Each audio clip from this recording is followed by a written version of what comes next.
Connaissez-vous le nouveau diagnostic de performance énergétique, DPE? Ce diagnostic obligatoire, fourni lors de la location ou de la vente de biens immobiliers, informe sur la consommation énergétique annuelle et les émissions de gaz à effet de serre. Il redéfinit le concept de logement à consommation excessive, après une évolution de la réglementation liée à la loi Climat et Résilience qui a été votée en 2021. L'un de ses objectifs est de mieux informer les acheteurs et locataires, tout en valorisant les rénovations ambitieuses, afin de réduire progressivement le nombre de logements énergivores dans le parc immobilier français. Mais qu'est-ce qui change par rapport à l'ancien DPE? L'ancien DPE calculait une étiquette allant de A à G, du moins au plus énergivore, en fonction de la consommation en énergie primaire. S'il mentionnait les émissions de gaz à effet de serre, il ne prenait en compte dans le calcul que la consommation en énergie primaire. Le nouveau DPE, quant à lui, attribue à la fois une étiquette en consommation en énergie primaire et une étiquette en émissions de gaz à effet de serre. Il conserve la plus mauvaise des deux pour l'étiquette globale du logement. Par exemple, si un logement a une faible consommation énergétique entrant dans l'étiquette B, mais qu'il émet des gaz à effet de serre entrant dans l'étiquette E, il est désormais classé en étiquette E. Le nouveau DPE marque aussi le passage de 3 postes de consommation à 5.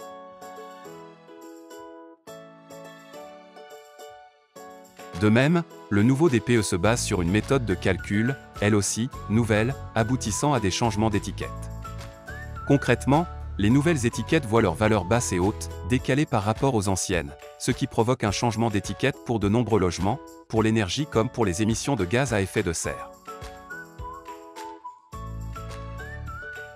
L'ancien DPE se basait surtout sur la consommation moyenne d'énergie du logement, pour les 3 années précédant le diagnostic, en les rapportant à sa surface.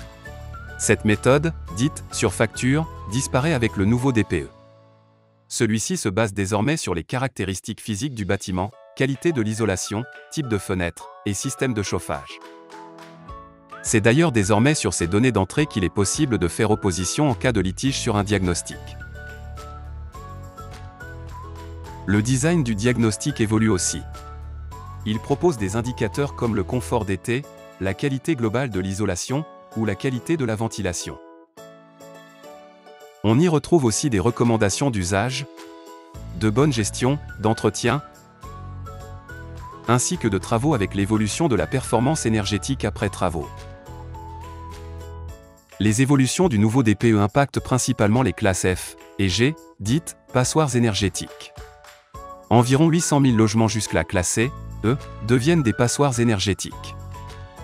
Ce sont principalement des logements chauffés au fioul, environ 600 000, et, dans une moindre mesure, des logements chauffés au gaz, environ 200 000. Mais dans le même temps, en raison du changement de la méthode de calcul, le même nombre de logements auparavant classés en passoires énergétiques quitte cette catégorie, pour atteindre de meilleurs seuils.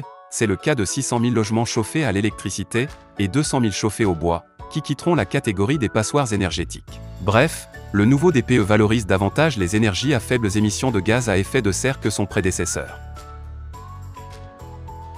Aujourd'hui, les logements F et G, ou passoires énergétiques, sont la cible prioritaire des politiques publiques de rénovation énergétique du parc de logements. C'est pourquoi le nouveau DPE s'accompagne de restrictions qui visent à faire diminuer leur nombre dans un futur proche. En 2025, la mise en location de logements classés G sera interdite. En 2028, ce seront les F, et en 2034, les E. Les propriétaires sont ainsi incités à envisager, dès maintenant pour certains d'entre eux, des rénovations, afin de proposer à la location des logements qui consomment moins, et plus propres.